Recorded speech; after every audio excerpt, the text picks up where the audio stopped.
Good afternoon, everyone, and welcome to our recruitment webinar. I'm Anne Newton, Deputy Chair of the London Chambers of Commerce and Chief Executive of Richmond Chamber of Commerce, which is affiliated to LCCI, the London Chamber of Commerce and Industry. So that's who we are. Why do businesses join? They join to network, obviously, to join a community of businesses, and they receive benefits far in excess of their annual fee.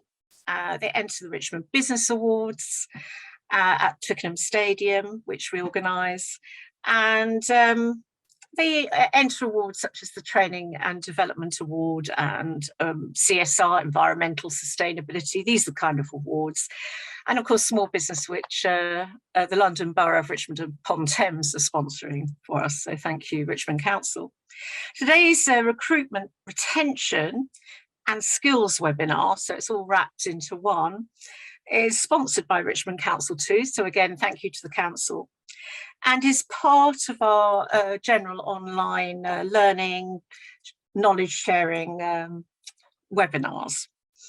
And professional experts from the Chamber of Commerce share their knowledge. That's the whole premise of it. So without further ado, we pass to Councillor Baker, who will introduce the reasoning behind this webinar, and then we will move into the speakers. So over to you, Councillor Richard Baker. He is the lead spokesman for business and growth for Richmond Council. Over to you. Thanks very much, Anne, and thank you for arranging this webinar for us and detail it out. I'd like to just briefly say, how important these areas are in terms of recruiting, retention, and skills for employees. And sometimes I wonder whether businesses actually spend enough time thinking about the benefits and advantages of that. The establishment of training programs, upskilling of individuals, creating efficiency of employees, reduced supervision, reduce wastage, reduce turnover of staff, and increased retention of staff. And I think that's and probably improved labour relations, and that's all linked into this. And it's important that all employees are all employers are aware of this, and the advantages to them as employees, as well as the benefits to employees working for them. So on that basis, back to you to introduce our speakers, and thank you, Anne. No, it's a total pleasure. Now if Michael, if you're okay to speak for, let's just see, for about half an hour, if that's okay with you on these. I've kind of dropped you in it. It's just that Richmond College are not yet able to access the webinar. I'm sure they will soon, but this is ideal, really. So you can start the session off with your thoughts, and we look forward to hearing them. Over to you. And by the way, just a little introduction. Michael, he's got fantastic experience, actually, in the sense that he's worked in the fast growth tech service sector for a kind of a disruptor business. And he's also at Gaucho, the Gaucho group, and has loads of really good ideas to share with us about how exactly on this topic of today. So this is so good because it will benefit so many different businesses across various sectors. So over to you, Michael. Hi. Michael Day. Hi, Anne. Thanks for that. Can you hear me? Yeah. Amazing. Hi, Anne. Thank you for inviting me along to this webinar. And absolutely, it's I've been in business for a number of years, and I've been in recruitment for just coming up to my 10th year. And my most important focus upon any business is the people element. It goes without saying a company is only as good as its people, and the service that you offer to your guests or your customers, your colleagues. And we all go to work every single day to not just to earn money, but to grow and develop as individuals.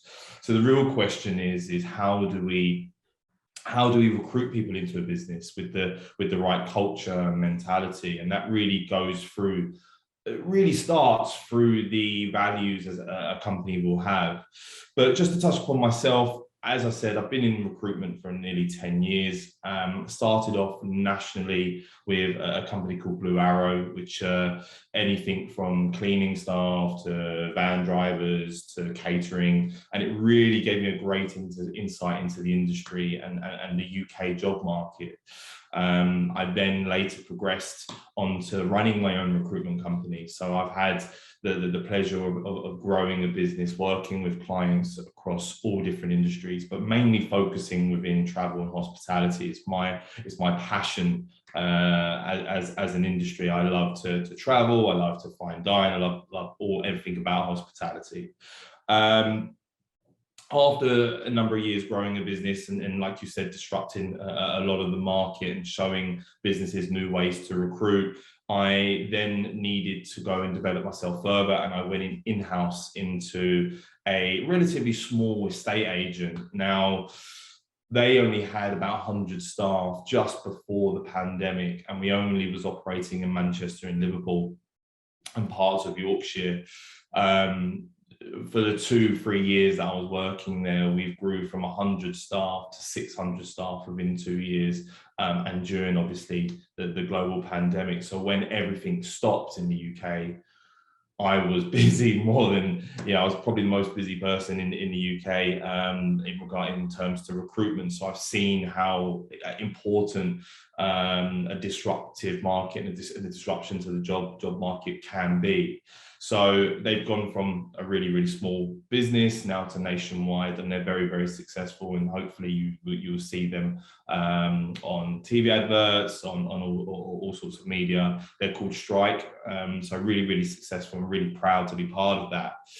And then I wanted to go back into hospitality, and the reason why I'm giving you this sort of story and this spill is because I'm so proud to have joined Gaucho, and I know how influential Gaucho is to Richmond and the area. We employ a large number of staff in the area throughout the year, especially in the summertime, but all from different backgrounds. And I want to sort of talk to you about some of the challenges and some of the experiences we had during before the pandemic, pre-pandemic, during the pandemic, and now that we're coming out of the pandemic, what the recruitment market is like. So before the pandemic, which was obviously unseen and we were very unprepared for, the market was very busy. We were just coming into a period where there was more jobs than candidates, which made the industry, and any industry recruitment wise, very, very competitive.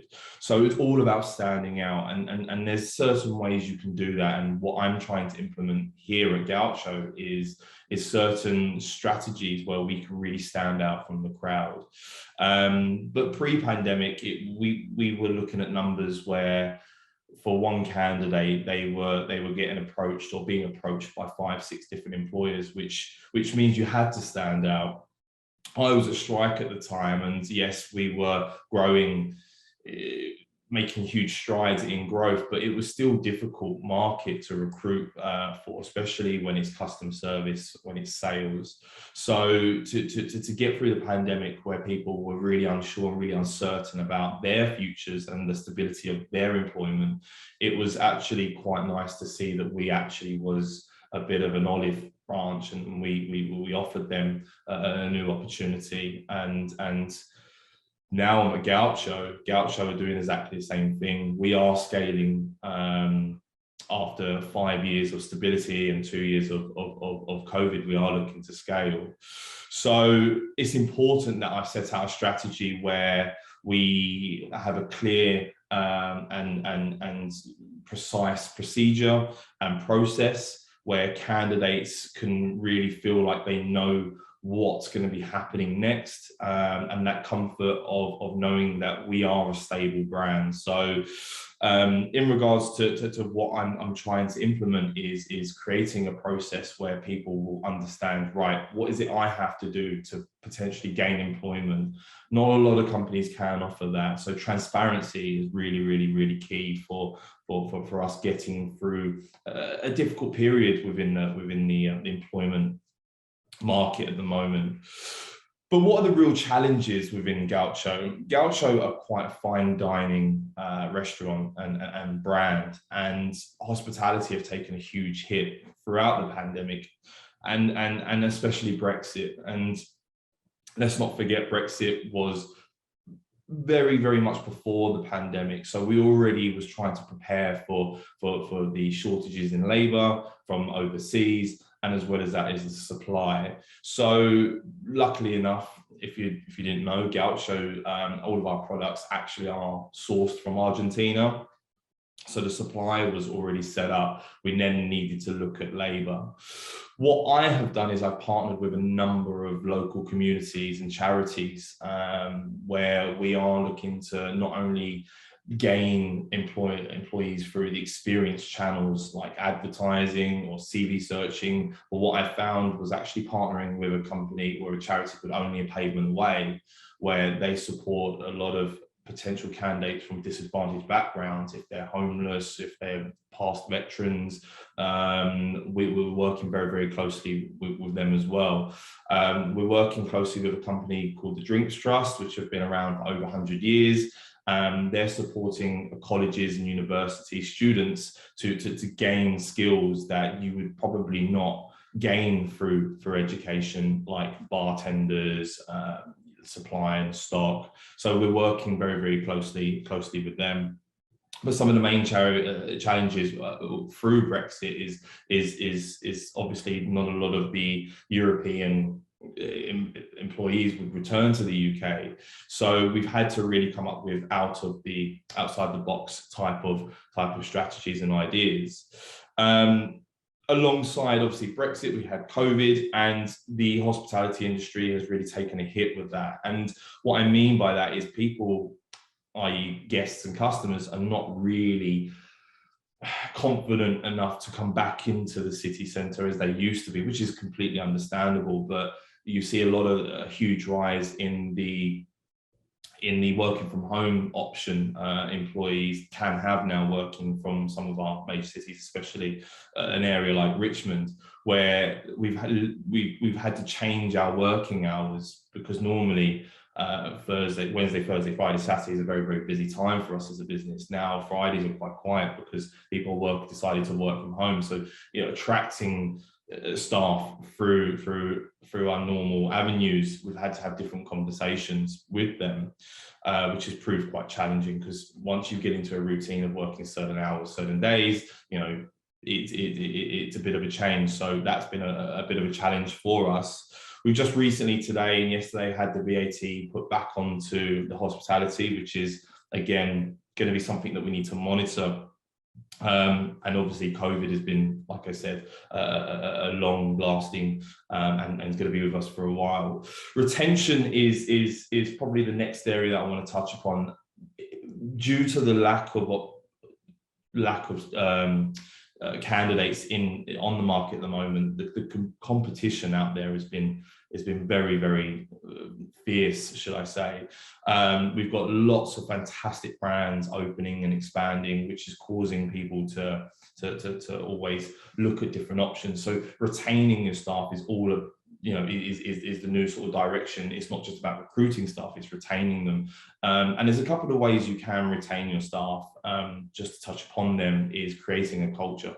Gaucho have recently launched our visions and values, which include the likes of community, empathy, impact, and success. So these are buzzwords and values that we're trying to spread throughout the business to create that culture where you can come in and succeed. You can feel empathy because the hours that people do work. The impact, if you didn't know, Gaucho is the first ever fully sustainable steak restaurant. We've got two at the moment, one in Charlotte Street and one in Glasgow. the idea is by 2030 that we're going to be 100% carbon neutral and sustainable. So that's the target that we're trying to achieve, which is creating that type of culture, which ultimately will lead to a better retention within the business. But the other area that really helps and supports our retention is our L&D function. We have an amazing L&D function and a great team, and we're forever looking at developing our staff in one way or the other. The amount of times that I've met someone who joined us 5-6 years ago as a table host or as a bartender or in the kitchen, and now they're working within HR or they're working within marketing, and the growth and development is so important to, again, create culture, which then creates a very sustainable retention platform. But when it comes to the actual recruitment and the attraction of staff, I'm trying to create a system and a process where the buzzword or my slogan is every candidate is a guest. So if we have someone come in for an interview, we treat them exactly the same as a guest, because we want to give them that experience that we want and appreciate them. And what I want them to do is walk away and have an amazing experience, even if they did or did not get the job, that they're going to walk away and tell their friends and their family and their colleagues that actually they went to Gaucho and it was a real shame they probably didn't get employment, or they did get employment, but they were very, very humbled and they loved the experience, and they would definitely come back as a guest. And that builds strength for a brand. And the stronger the brand, the stronger the attraction is going to be from candidates across the market. And Gaucho, thankfully, have a really strong brand through their L&D, through their service. So it's great to see that we still have a lot of people knocking on our door looking for employment. But naturally, I have seen the numbers drop. So we're trying to think outside the box, as I've said, to attract staff and to give them all the learning and development that they need to grow throughout their career. And I want them to see Gaucho as a career, not just as a job. So in regards to understanding the process is, like I said, treating candidates as a guest, the human element. The final sort of area about best practices around recruitment is technology. Technology has made life a lot easier. As you can see now, we're on Zoom call and we're probably in different areas of the country or different areas of London. But technology has somewhat taken the human element away from some of our normal practices and processes. So I've initially told all of our GMs and hiring managers to take a step back, to call candidates, to invite them in for an interview instead of just emailing them. The amount of candidates that actually approach me and say, do you know what, it's been amazing that you actually called us, because if we get a call, we know it's from an agency recruiter, or if we get a call, we're just getting, a call from a resourcer. There's not really a human element there. So I like to get some of our managers to actually call some of our candidates, no matter what role they're applying for. So we, again, stand out and go above and beyond for our candidates and show that human element. And that's why we get a lot of individuals turn up to, when we ask them for interviews, our attendance rate is actually quite high. But we're forever working on how we can improve. So if it's soon, we're looking to do a huge open day through Gaucho. Now, Gaucho open days in hospitality is come in, speed, interview, have a little bit of an experience and then leave. But we're trying to create a culture where it's about, we want to know about your personality, we want to know about your story. We will provide you all the refreshments and all the development. We want to show you what we can do. So in regards to attracting staff, that human element is so important. And I know through some of the platforms, it's very easy to send out invites and requests and emails. But my suggestion and my advice would just take a step back and give 5, 10, 15 minutes on the phone to them. It will go a huge way down the line.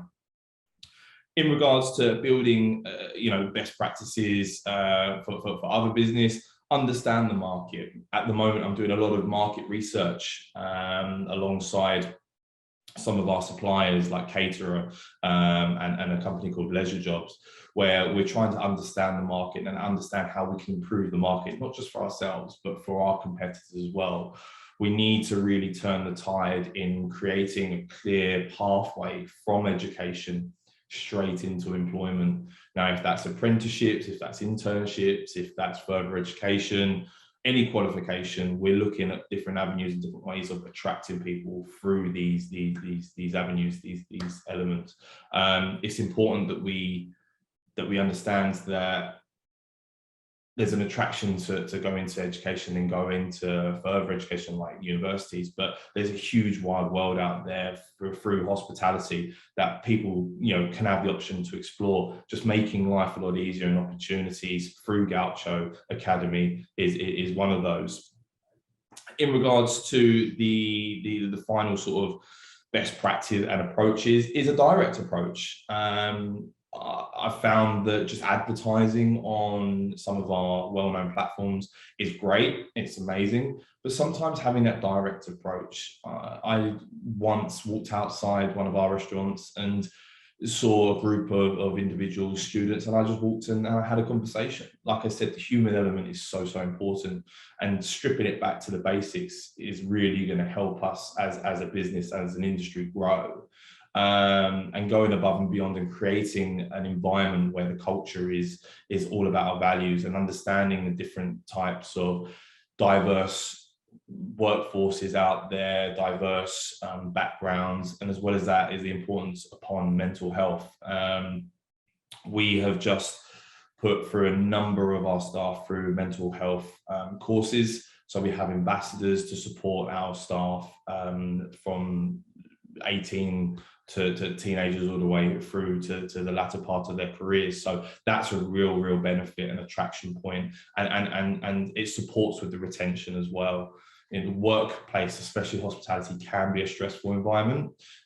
So having that support and that welfare support is key to the retention of our staff. So just really going above and beyond for our employees is so important.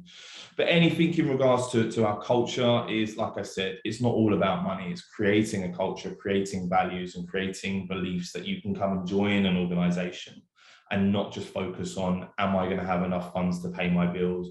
Is it going to be stressful? We want to create an environment where people love to turn up, to tell their friends, to build upon careers, to create opportunities to gain qualifications, and Gauchos and other businesses within hospitality are doing so. So in regards to the future, I'm hoping to work with some potential suppliers like yourselves, some of the councils. We work very closely with a number of the councils, so hopefully Richmond will be part of that. And having discussions and networking events like this is going to be so important, because you learn about how other people and how other companies are doing things, and you can gain a little bit of knowledge through that. But also looking internal into your own staff, understanding that they can potentially be guests is the biggest message that I want to get out to everyone. Candidates can be or are guests. So yeah, I hope I covered a couple of areas. I mean, it was great again to be invited to this. It's my first one, so apologies if I've gone over a few points. But yeah, thank you, Anne, for inviting me.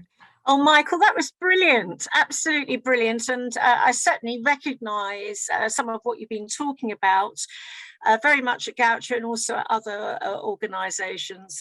We have Cope listening in, and, you know, the difference is about how you, I mean, you can see that, I mean, we can all comment on that, everyone on this call, is how the employees feel, how they're motivated. And you're so right, and we've been discussing it with the council about bringing them from school, making it look attractive from college. And we have the college, actually, Alison is now on, the HR director of Richmond College, and they have a catering section, so they would agree with you. I think you've covered that off in a natural way, very clearly, but that's good, because you're giving it as it is, and it's not easy. It hasn't been easy for you, and it's almost a battle, really, but it's hopefully for the best if you've got if you've got a team that is engaged, interested, excited, feels that the environment is collaborative. I mean, everything you've talked about is great.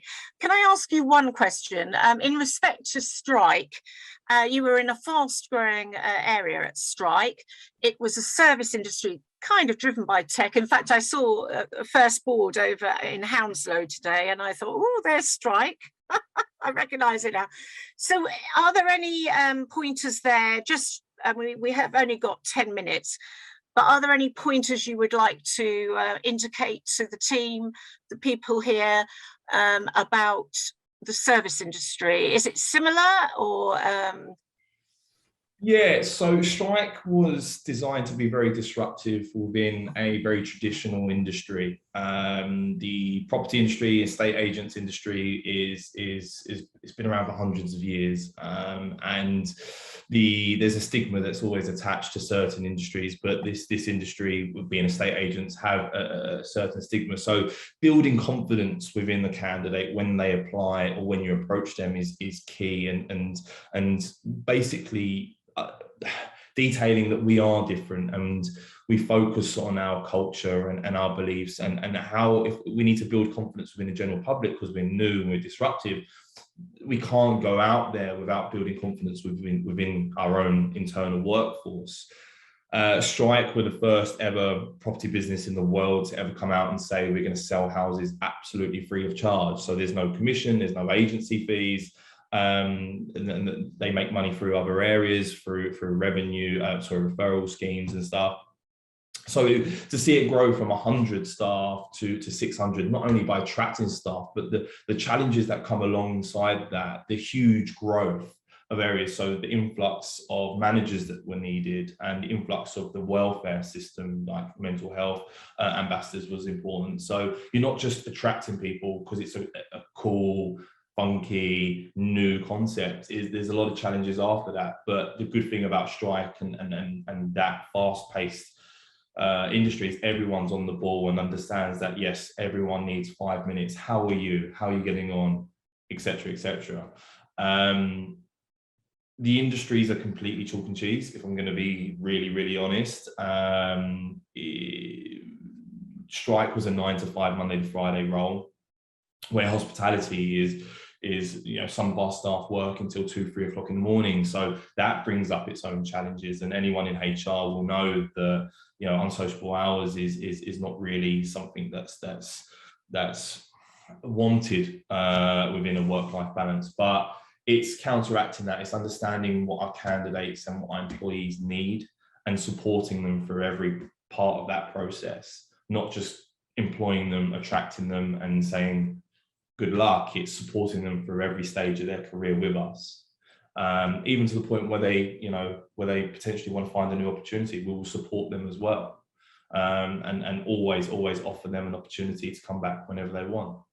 I imagine that going into a fast growth business, the young people or people joining that business of whatever age, diversity, they're excited about the opportunities, career opportunities, because it is such a fast growth environment. There will be managerial roles coming to them maybe sooner than otherwise. I don't know. Yeah, absolutely. I think human nature really defines us and how far we want to progress. There's three main reasons why you leave a position, and that could be anything from relocation to new opportunity to a new manager. But progression is going to be key to anyone who's looking to join a business. How far can I go? How long is it going to take me? What support am I going to get? Because when you progress within a business, you get a lot more than just a title. You get an increase in wage, responsibility. You become an impact within the business. So when you are speaking to certain candidates of a certain age, there's a lots of scope for that. But I will speak to anyone, any candidate, no matter who they are, and have the same conversation, no matter where they've come from, what their experiences are. Where do they want to go? Can I see you growing within the business? Yes, I will try and get you there. And that's so attractive to a candidate, because they know they're taking a leap of faith by joining you. And I always say to every candidate, you can go and find the role 100 times in the same postcode. The only reason why you're going to join us is because of the company, not the role. And the company is so important. And that's why, like I said, Gaucho have done so well throughout the 30 years it's been around, because of the culture and because of what they offer back to their employees. And it's all good saying it at the initial, interview stage. It's proving it as well. And we've got a number of great testimonials here that we can prove. Even my recruitment assistant, 5 years as a table host, and she's been doing recruitment 6 months, but she's doing recruitment like a manager would in any other business. And it's phenomenal where she's come. Yeah, the growth and the development she's gone through is been phenomenal. I can give you an example in every department, and that really says a lot about a company. That's been brilliant. Thank you so much, Michael. Would you mind, it would be lovely to have you in the background listening to the other speakers. And we will be doing another one of these at some stage, I'm sure, with the council. So we'll happily have you back. We would love to hear how you're getting on and what new best practice tips you have. So thank you very much indeed. Thank you. Thank you, Michael. So you can knock the video off and listen in, and thank you so much indeed. That was incredible, and thanks for stepping in at short notice too. So now we have Paula Folser, and I'm going to introduce Paula while she puts her video on and gets her PowerPoint up. Mark Lilliman is in the background, so can assist, but we don't have your video, your PowerPoint. So I'm going to introduce Paula. Paula has been with Petersham Nurseries, who incidentally are our headline sponsor of our Richmond Business Awards that we do at the Twickenham Stadium. So they're the headline sponsor and won Best Business last year. So she's been with Petersham Nurseries for about 10 years, starting in a part-time role. And so here we have someone who's progressed and within the restaurant team. Paula went on to establish the company's marketing and PR department, and she leads the brand communications as it branched out of its Richmond home, as we're all aware, and opened its second site in Covent Garden. So I'm just going to, so she's ready. That's good. Just before the pandemic, Paula took over the Richmond reins as general manager, navigating the company through its most challenging period. And her proudest moments were when Petersham Nurseries won the Best Business Award, and also publishing the Petersham Nurseries book after 7 years in the making. So a proud local business and a successful business. So over to you, Paula. Hello, everybody. Thank you for inviting me to join this today, and really pleased to be able to participate. If it's okay with you, can I share my screen? Because I've got a presentation that I'd like to show, if I can make sure whether I'm getting the right one on here. Files.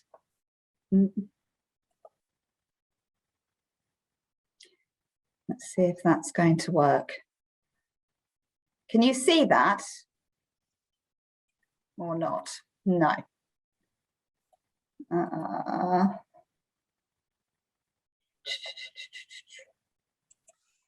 There you go. Well done. Whew, that's a relief. Technology is not my strong point. Okay. So let's just kick off. I wanted to tell you a little bit about the company that that we are. For those of you that don't know anything about us, we're based in Petersham, set around a series of greenhouses. We are a restaurant. Fundamentally, we're a food and beverage business, but we are also a retail business as well, because we have a shop that sells an eclectic mix of gifts, homewares, and obviously plants as well, because we are a garden centre. We were very proud to win Richmond's Best Business last year, and also the year before last we we were one of the first 20 restaurants to win a green Michelin star. So we're very proud of that achievement. Just a little bit about ourselves. Going into some of the departments that we have, I thought it would be worth me just telling you a little bit about the types of jobs that we have available at Petersham.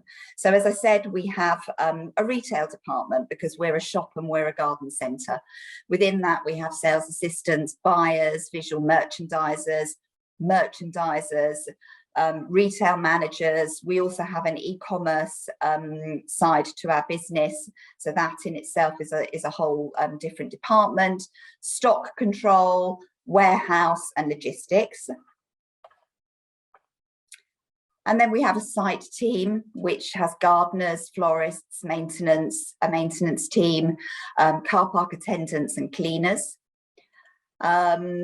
In food and beverage, we have chefs, waiting staff, reservation team, a team of hosts, events, because we have weddings and corporate events and the such like here. Sommeliers, runners and kitchen porters. The reason I'm telling you all of this is just to show the diversity within the organisation. You know, we're not just a restaurant or a shop, we are so many different things.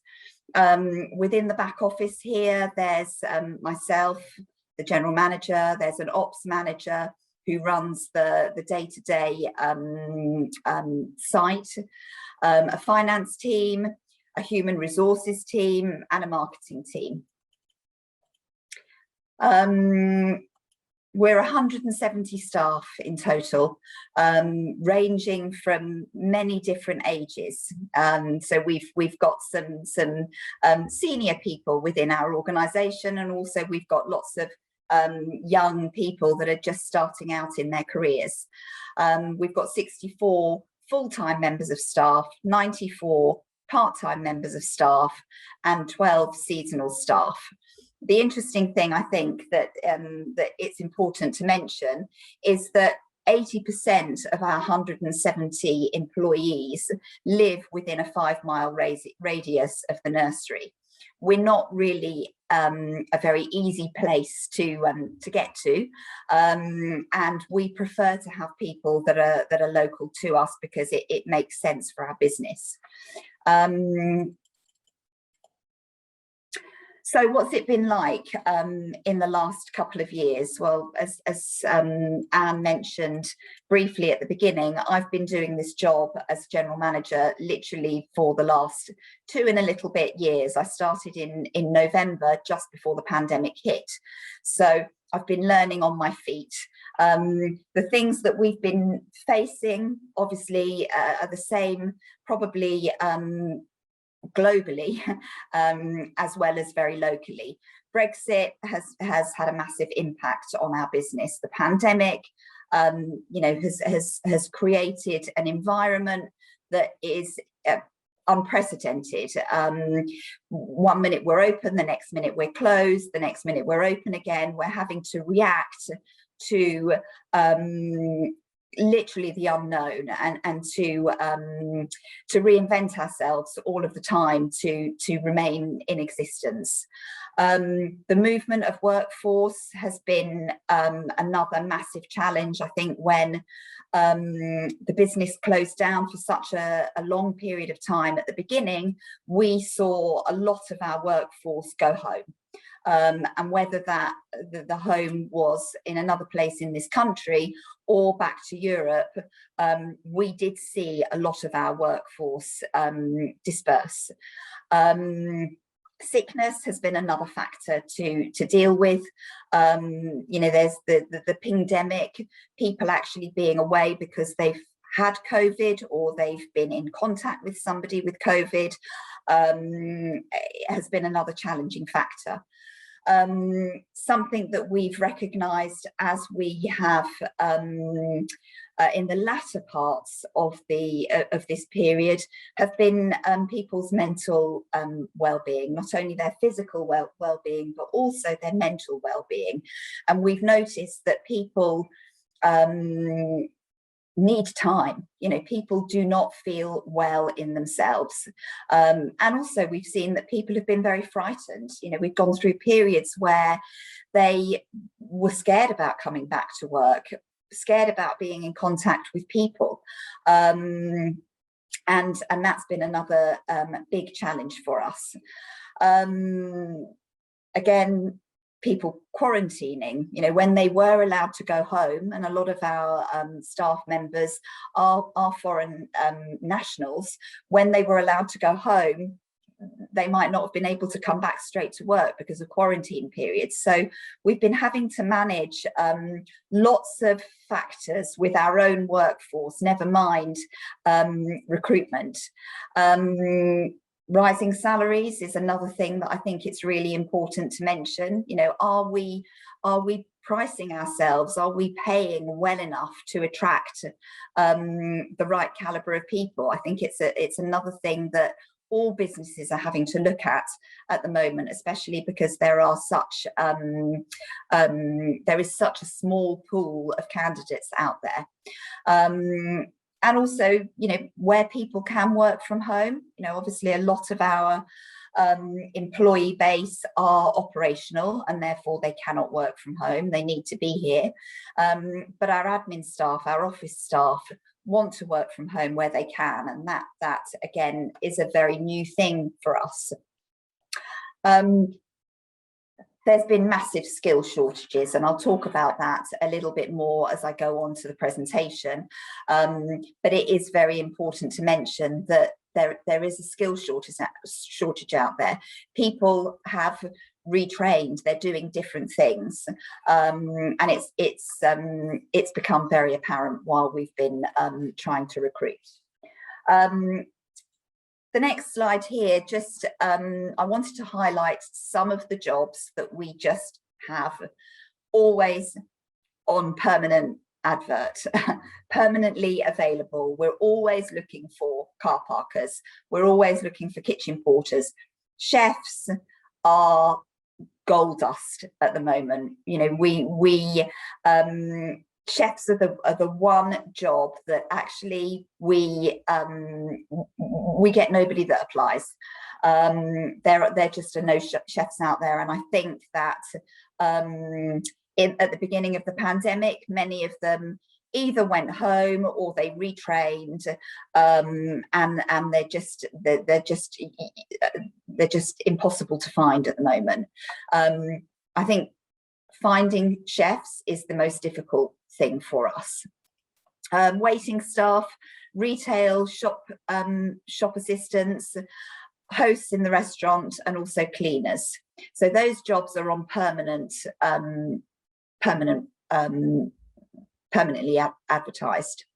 Some of the things that we're doing at the moment, we obviously have had to really think carefully about making sure that we are present in that recruitment environment. We've noticed that if you don't react to an advert, and if you don't react to somebody that's applied for an advert within almost minutes, they may be gone. So we do have jobs that are permanently advertised, but we need to be looking at our channels all the time throughout the day. And if we don't respond to somebody and set up an interview with them within hours, they've found another job. So it's not only about advertising in the right places, it's actually about being available to grab those people when they apply. Because as I mentioned with chefs a moment ago, if one does apply, you're really lucky. But you've got to get them in here for an interview and for a trial shift immediately, because there are so many other restaurants out there that they're also applying to. The types of things that we're doing, we've always had a refer a friend program, but now we're talking about it to our staff all the time. And if current employees refer a friend who become employed, who passes their probation period, we incentivise with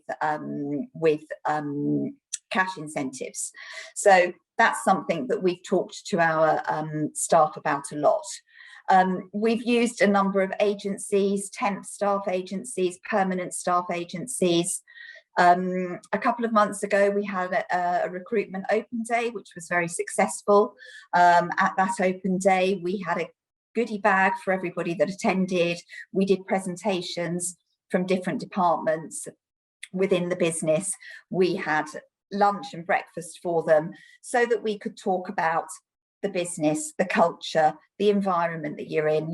We are a unique business, and it's quite unusual, and it's also the type of business that people don't realise until they step into the nursery.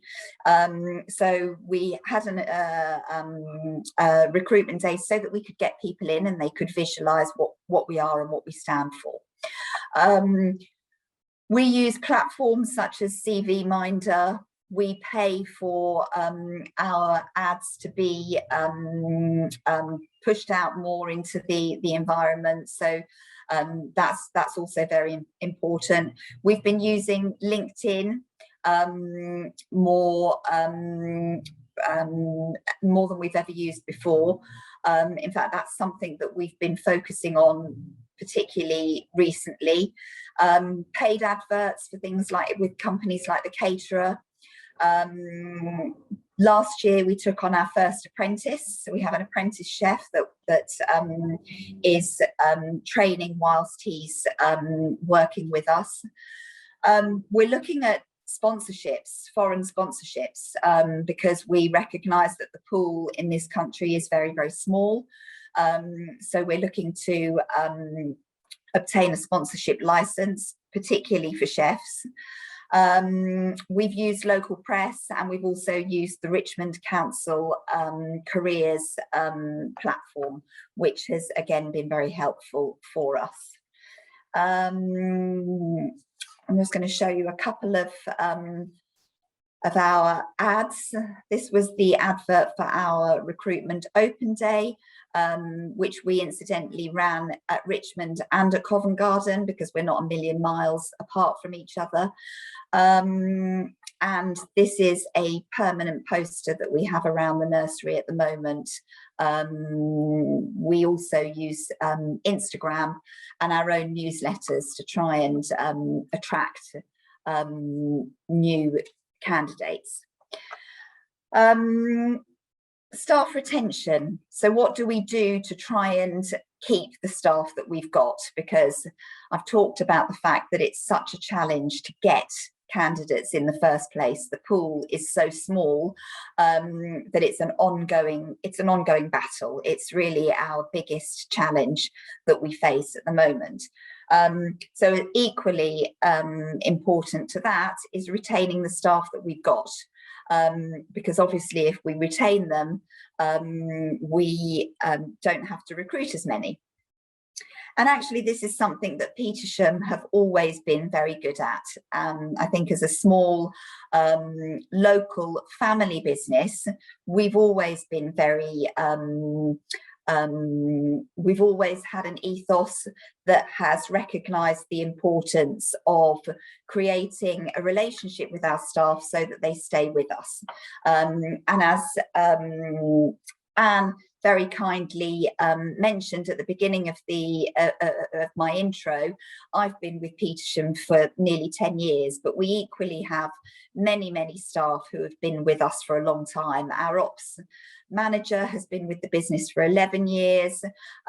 We've got members of staff that have been with us for 15, 16 years. And that's something that we're very, very proud of. We have 2 parties a year, and Petersham Nurseries know how to party. So we have a Christmas party every year and a summer party, and we think it's really important to do that so that the staff can engage with each other and feel part of a community. We have departmental supplier trips. We send our sommeliers to Italy so that they can learn about the product that they're selling. We send our chefs to the farm. We have a family farm, and we send our chefs there, and also to visit different suppliers so that they can learn about the provenance of the ingredients that we use in our restaurant. That kind of thing not only teaches and educates our staff, making them better at their jobs, but it also makes them feel more ingrained in the business and more connected. We have regular team dinners out for groups within the departments. So we send out the front of house restaurant team to eat in other restaurants, to experience other venues, but also so that they connect and can let their hair down and enjoy being part of a smaller team within the larger organisation. We recognise that that sort of thing is really important, and it helps the team to feel not only valued, but it helps the team to feel as though they're part of something. They don't want to let each other down. They don't want to they feel as though they want to support each other. So I think that's really important. We have regular departmental breakfasts. Again, it's another way for the team to talk about the challenges, about the good things, so that they can celebrate things that have happened within the organisation that they feel proud about. We've introduced an employee assistance programme recently in recognition of some of the challenging times that people are facing. The employee assistance programme gives them counselling support if they need it. It gives them financial support if they need to ask people about financial questions. It gives them medical information, all sorts of things that they can access. Petersham Nurseries run workshops for the public, and we're very well known for having culinary workshops, wine workshops, floral workshops. So we decided that it would be nice for our staff to run internal workshops as well, and that's what we've been doing particularly recently. So we have wine tastings, we have regular bake-offs where everybody gets to make a cake and bring it in, and we run competitions. And last Christmas we did a beeswax making workshop where our staff learned how to create some beeswax wrap, which again it is something that we do for the general public, and it demonstrates our sustainable ethos.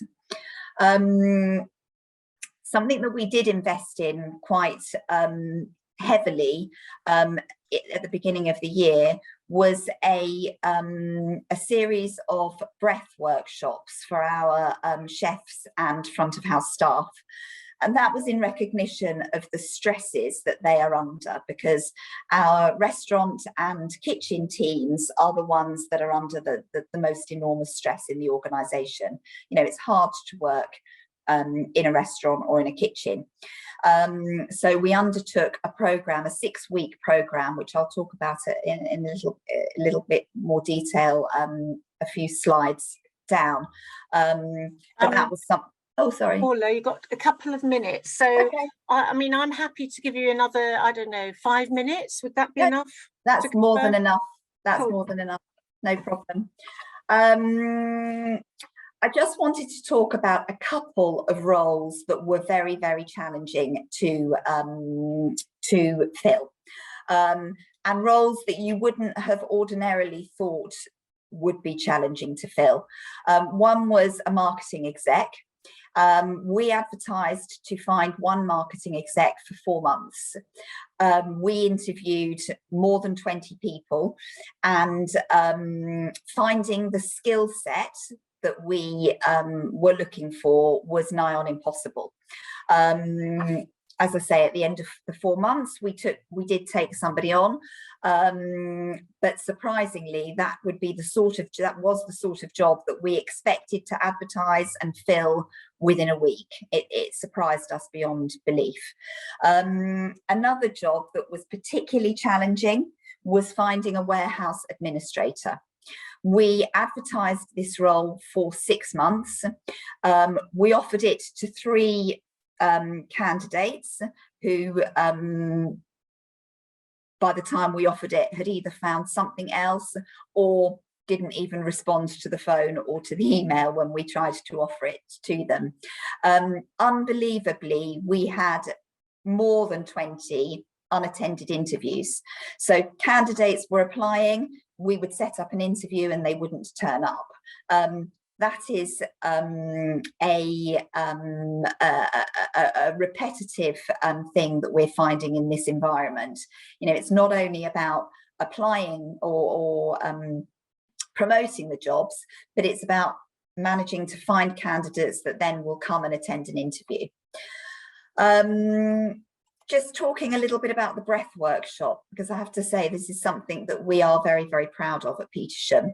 We ran this programme for our front of house team and kitchen teams in order to relieve their stress, boost their digestion, improve their sleep and their mood, and increase their energy and their mental focus. At the end of the 5-week programme, they have a 6-month online access to all material and to the person that ran the programme for us. And we did this for 30 members of our front of house and chefs team. So just to finish off, I thought it would be also important to mention some of our senior roles that we've managed to recruit in the last 12 months. And these are really the pillars of our business that are taking us through to the next chapter. We've recruited a senior merchandiser, a junior merchandiser, head of marketing, marketing exec I mentioned a minute ago, a lifestyle buyer, head of retail and head of e-commerce. I mean, these are senior roles within our organisation, and I wanted to just show you that because it's important to mention not only the front of house and retail people that we're recruiting, but it's actually been the senior members of our organisation. We can't exist without our people, and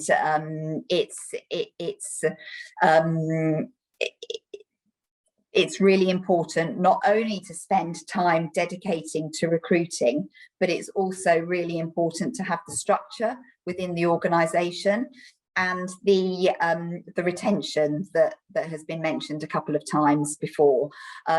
It's like a 360-degree circle, and one thing literally feeds into the next. So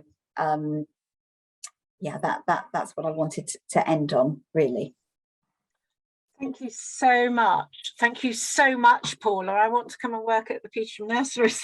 It's wonderful, absolutely marvellous. You've taken us through so many aspects of the subject, the theme you've built on. You know, it's complemented what Michael has been saying. So thank you so much for sharing that with us. Right, now we can. I can ask Alison Delord to unmute and show her screen, because I believe she's got a PowerPoint. So Alison Delord has over 25 years experience working in human resources. She's, by the way, she's from Richmond upon Thames College, the HR director, the college opposite Twickenham Stadium. So 25 years experience in HR and organisational development, and a raft of senior positions in higher and further education, as well as the voluntary sector.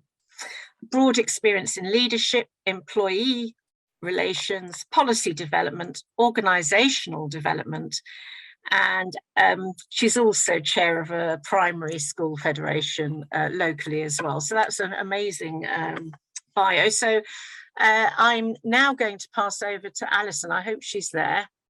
Hello, Anne. Yes, excellent. I know. Huge apologies for my IT inabilities earlier on, because I joined you late. But I obviously caught the end of Michael, and I've listened to Gaucho, yes, and then Petersham Nurseries. Yeah, perfect. And a lot of what I'm about to say resonates with a lot of. But that's fine. I mean, just say what you need to say. I have you down for 40 minutes, but you can do a little less. That's fine.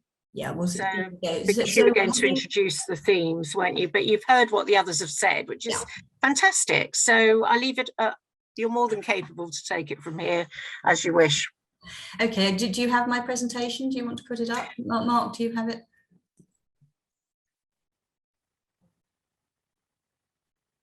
Or do you want me to try and find it? Share your screen. Yeah. Okay, I will attempt to do that. Try and get hold of him while you're. It's a button at the bottom of the page. Yep. He's sharing it, I think. Oh no, that's the wrong one, Mark. Yeah, that's the wrong one.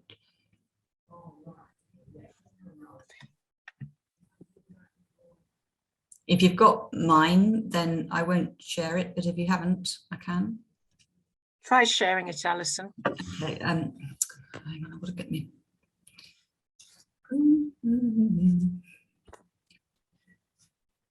Share screen. Sorry, I thought I had the right one there. Can you see my screen now? No, not the screen. I can see you. No, can you? Oh, I thought I've just shared it. Sorry, IT really isn't my thing at the moment. Share. Wait a minute. Yes, we're in. That right.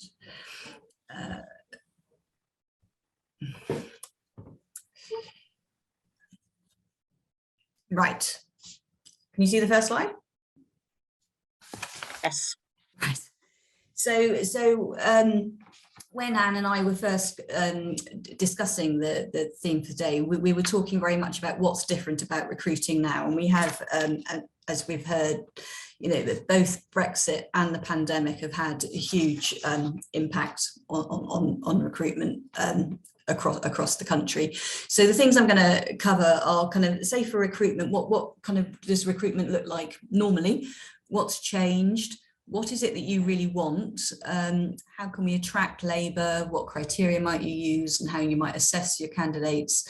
The kind of onboarding process, and Paula was very much about this. You know, how do you retain and keep people once you've got them? And really, I just wanted to give you all some food for thought, so that we can have a discussion later. So some of the stats that I pulled off when I was looking at this is that 91% of organisations are struggling to find the right workers with the right skills. So none of us are alone in this. It's across all industries, I think.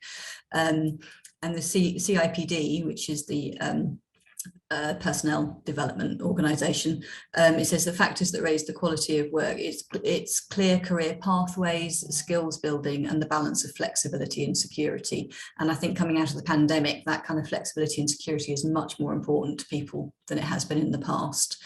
And a staggering 6.33 billion economic cost in recruitment fees.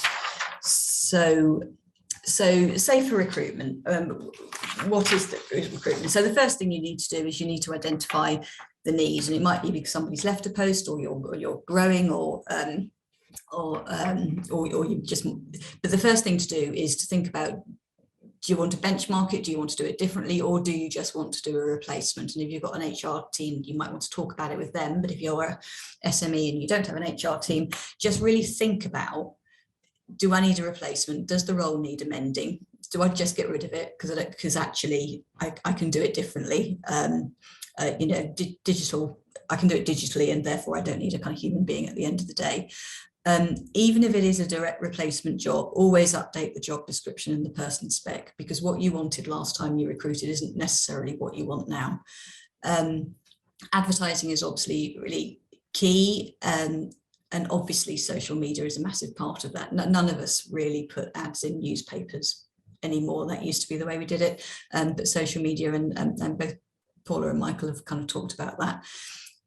In the interview process, and Michael's point about treating everybody as guests, you want anybody that comes in your doors to have a good experience when they're interviewed. And I'll touch on it later, but that point of, if you don't respond to them immediately, they will go away and find another job. It's an individual's market. It's not an employer's market anymore. And then you've got to do the appointment and make sure you've done all the kind of checks that you need to do on them. So what's changed? We are looking for different skills now, that, you know, we are in a digital world, and there are skills gaps, and there are labour shortages. Brexit has, it's not a political statement, Brexit has really impacted on that. We've got different labour shortages in the college here. It's particularly about teachers, but we've struggled with other posts like marketing and information services, finance, HR. Actually, we've struggled on all of those. And I think the other thing that we've got to remember is that COVID has had a really big impact, and we've talked a lot about well-being, but for our young people that have been in education, they've had a really disrupted time. They've had a disruption in the qualifications they're getting, but more importantly, they're much less socialized than they have been. Some of the young, we have a lot of 16 to 18-year-olds in the college, and a lot of those young people have missed out on that socializing and being able to get on with each other, and not taking to heart some of the kind of little arguments that they might have, and actually them becoming much bigger issues than they were before. And I can see that translating into the workplace as they get work, you know, not getting there on time and not seeing that that's an important thing to do. And also these, you know, these young people are very, very highly digitalized, and we absolutely have to keep up with them. But I do think that the pandemic has also made us all reevaluate our work-life balance. People are moving out of cities. People are wanting to make sure that they have that kind of hybrid working, that flexible working, being able to do some of the roles at home. And it is important for us as people that employ people that we think about, actually, do they have to be physically here all the time, or can we mix that up? And obviously sometimes, you know, customer service, you have to have people on the ground, but sometimes you don't. And then there are the expectations of work. There are new rules, I think. So it is a candidates market, as I said, and they are interviewing you. And another little stat that I've put up there: turnover rates 15 to 18% now, and actually I think they've probably gone up. That was the last time there was a kind of poll. So as I said, you really do need to think about what it is that you really need. You want to get the right person in the right job. And I will just kind of put a little note in here about beware about recruiting in your own image. There's lots of data and stats around diversity in the workforce increases productivity and the economic value that you can have. So beware about recruiting in your own image. Think about diversifying your workforce, and think about pools of talent that you might not have thought about before.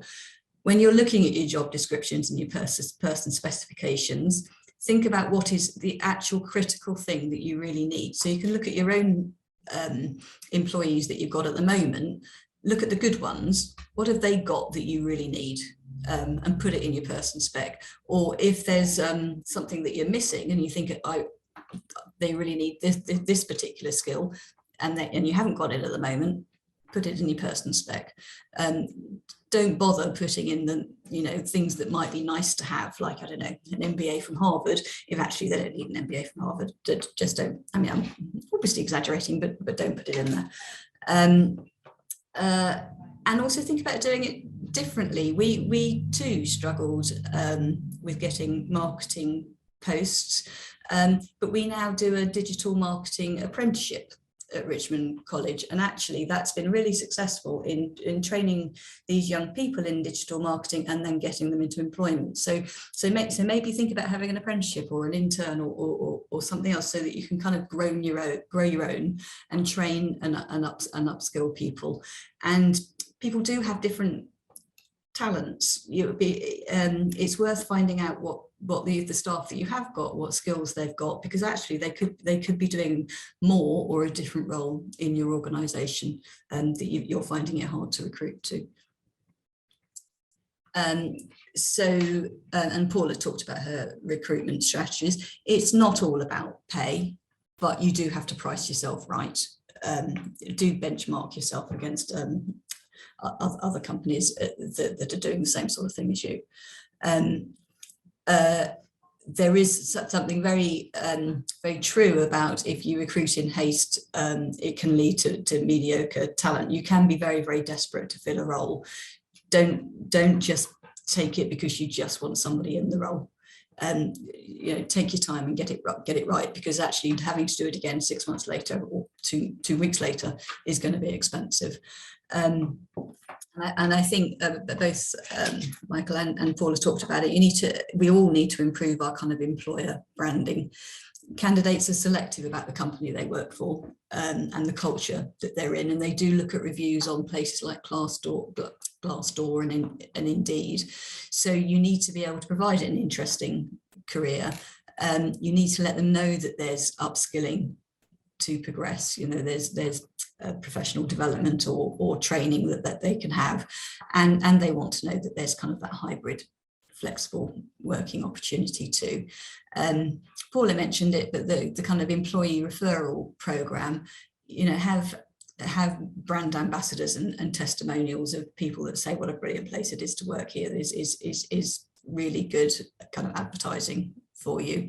Obviously you need a social media strategy, but also look for kind of passive candidates. And I would say this because I work at the college, but come into the colleges, talk to students, get them excited about having a career.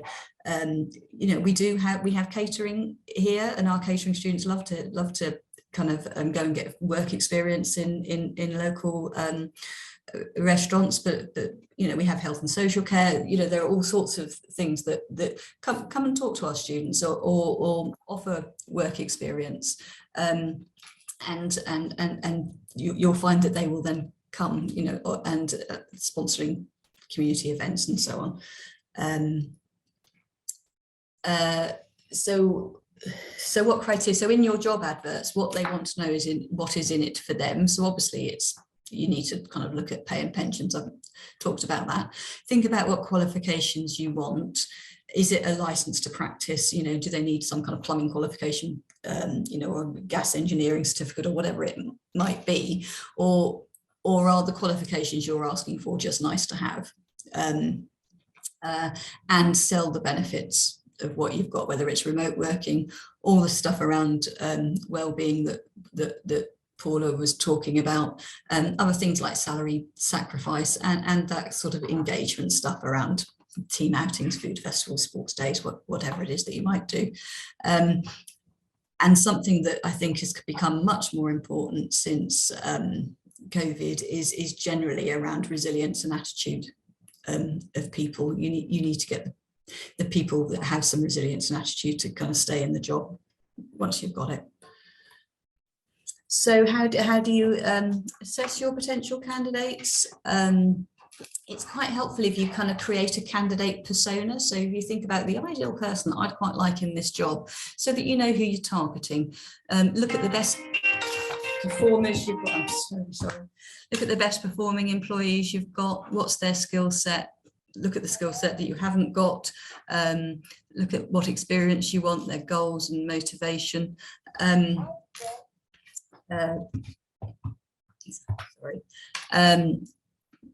Where to find them on social media. You can go to your usual kind of sector specific things, but also kind of look at on other social media where you might think of it, where you might get some of these kind of passive candidates that I was talking about earlier. Make sure that you're marketing, your recruitment materials are well written. For a job description, don't put I'm terribly sorry. My phone will keep ringing.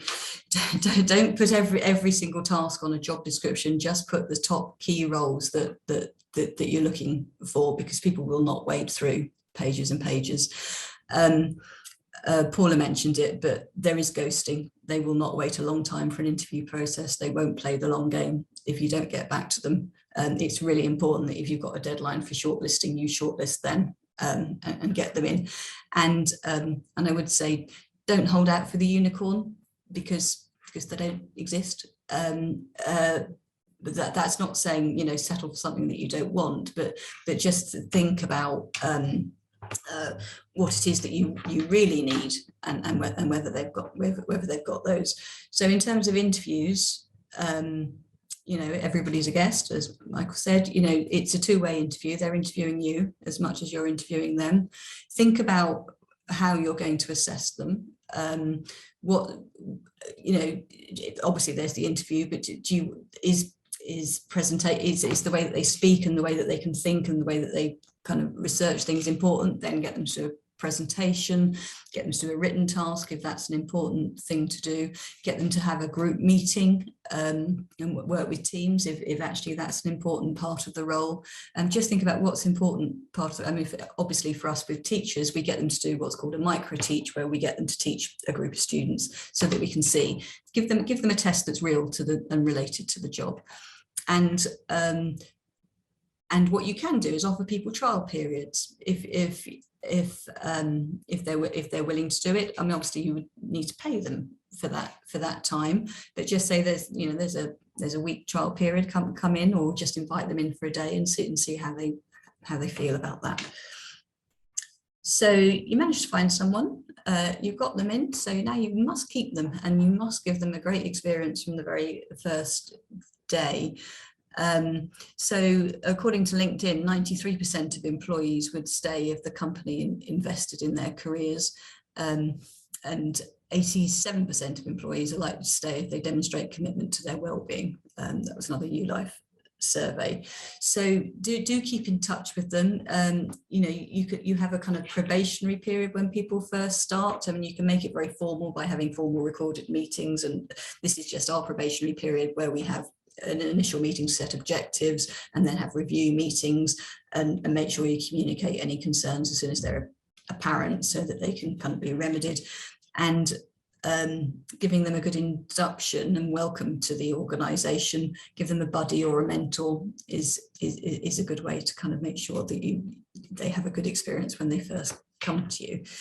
So that was a kind of quick canter around recruitment. So I kind of posed the questions to you and happy to kind of talk about this more broadly. But how will you look? Has how you look for talent changed? Does it need to? You might say actually it doesn't. And how will you retain it? And have the things that we've talked about and Paula and Michael as well, have they kind of resonated with you at all?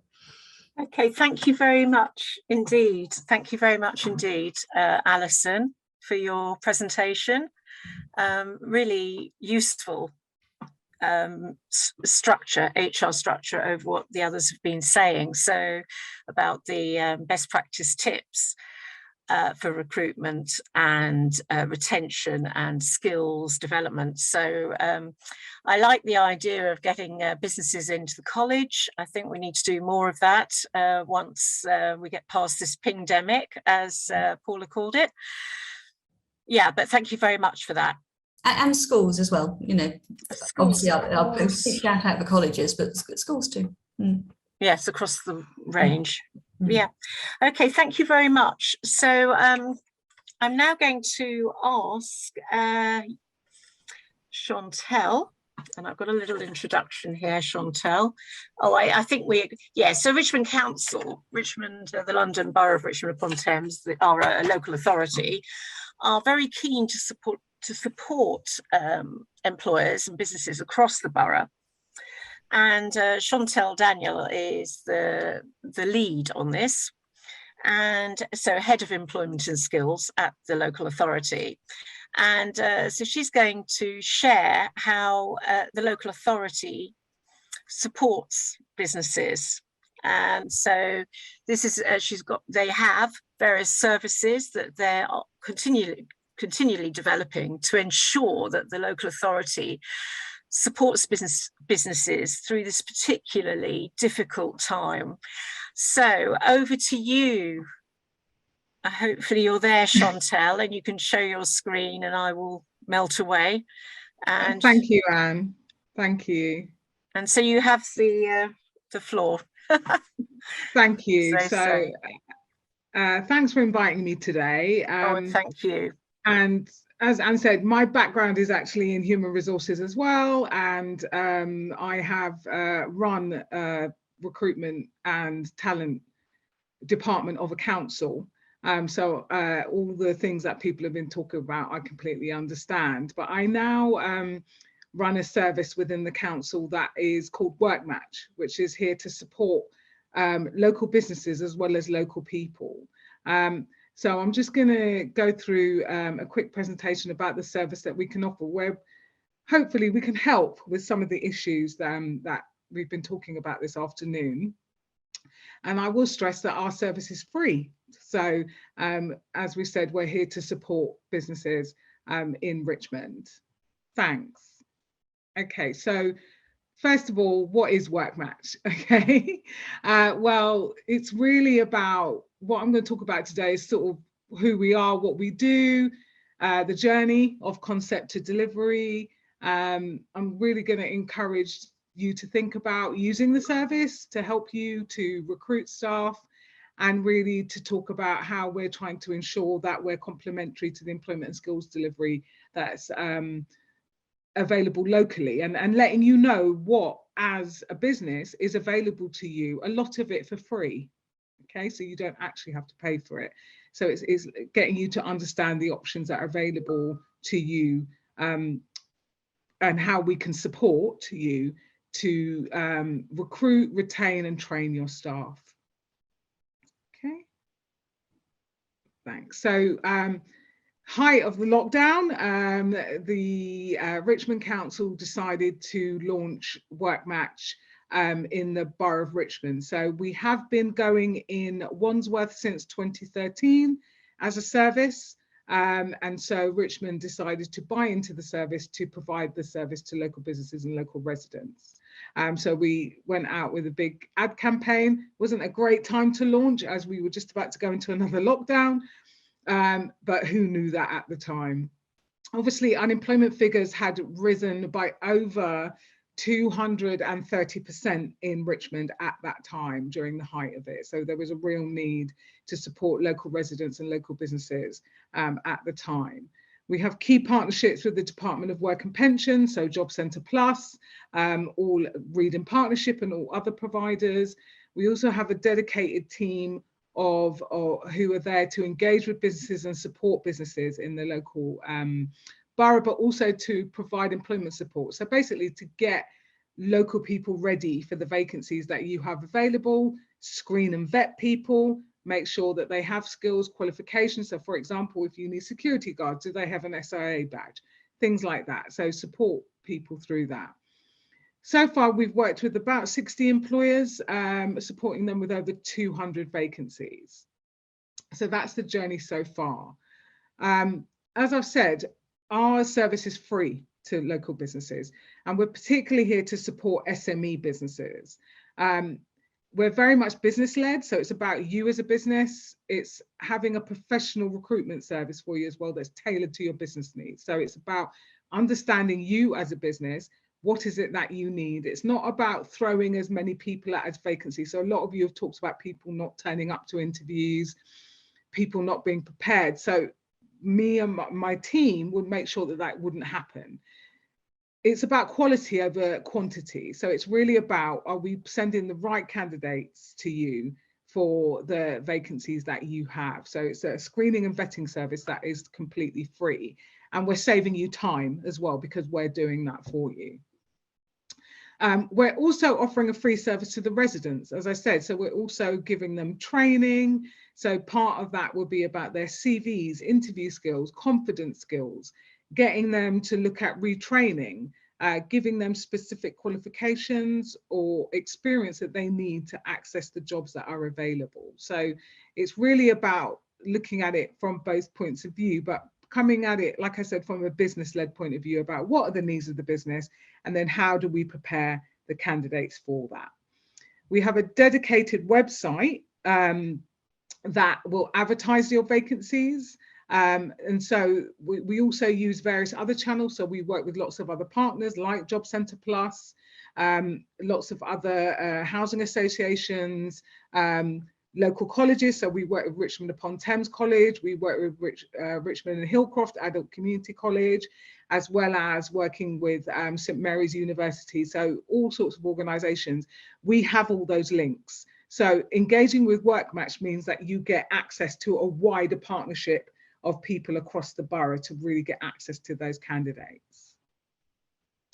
Thanks. Next slide. Thank you.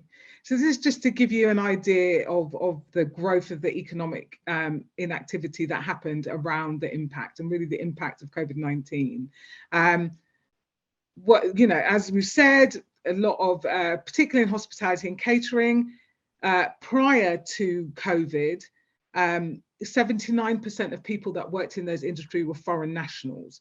So we knew that Brexit alone was going to have a huge impact on that sector. But who knew that COVID was going to happen? So that just, I would say, brought that on. So we as a council have been doing a lot of work to prepare for that.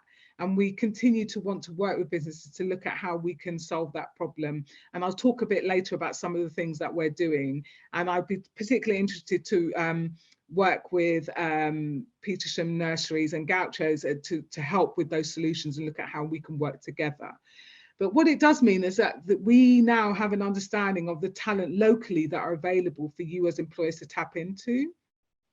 As been said previously, this is a buyer's market at the moment. So at the moment, there are more jobs than people. So it's about how can we make sure that you as a business are really attractive. And as we said, engaging with people at all different levels and working with WorkMatch, we can ensure that we're bringing people to you who have you as a business in mind. We also want to champion employing local people. Very much, there's been a lot of talk about the 15-minute city and people wanting to work more locally, not wanting to travel as far.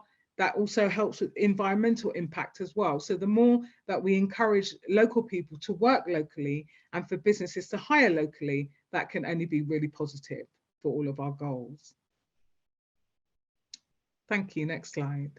So this is just an example of some of the training that we offer to local people. So this program we created when a lot of people were being made redundant. So one of the things I would say to hospitality and catering businesses is to really think about retail staff, because they have the customer service skills, but a lot of them have lost their jobs due to big department stores like House of Fraser, Debenhams closing. A lot of those staff, we could look at transitioning careers for those people and looking at taking some of the skills that are transferable and then giving them additional skills to work in the sector. So this is really what the Career Transition Programme is about. It's about trying to capture those people that have recently been made redundant or lost their jobs, and really not only getting them to deal with the emotional impact of that, but also get them to understand modern recruitment practices and social media and their LinkedIn profile and all those different things. So we do a lot of different training programs around things like that.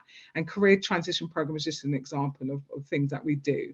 And again, I would stress this is all free to people. So as a business, if you are in an unfortunate position where you're having to make people redundant, again, as a council, we can offer this service to your staff that hopefully they can transition into a new role. So that's something else to consider as well.